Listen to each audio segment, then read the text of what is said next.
Presiden Rusia Vladimir Putin menerangkan Rusia berupaya melobi gerakan perlawanan Palestina Hamas untuk membebaskan sandera di jalur Gaza.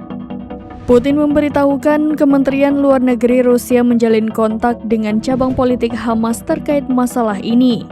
Adapun Moskow mencapai hasil kualitatif dalam upaya diplomatik untuk membebaskan sandera yang terkait dengan konflik Israel dengan Hamas. Hal itu Putin ungkapkan kepada pemimpin agama Yahudi di Rusia pada Rabu 7 Februari 2024. Adapun mereka yang hadir dalam pertemuan ini adalah Kepala Rabi Rusia Berl Lazar dan Kepala Persatuan Komunitas Yahudi Alexander Boroda. Putin menyampaikan pada saat itu, karena situasi di Timur Tengah menjadi lebih tegang, Rusia melakukan segala dayanya untuk membantu orang-orang yang menjadi sandera.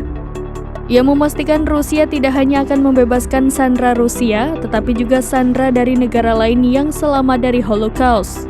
Rujukan Vladimir Putin terhadap para penyintas Holocaust itu muncul sehari setelah Kementerian Luar Negeri Rusia memanggil Duta Besar Israel untuk Rusia, Simona Halperin, karena pernyataannya soal Holocaust yang menyinggung kebijakan Rusia.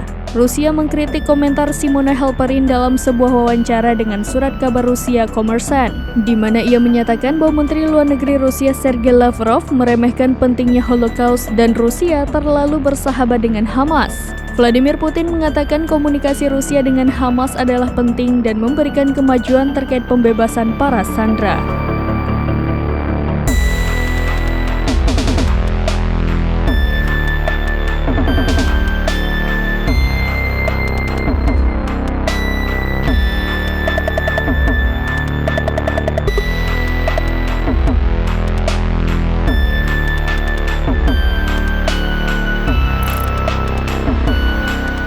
Download Tribun X sekarang, menghadirkan lokal menjadi Indonesia.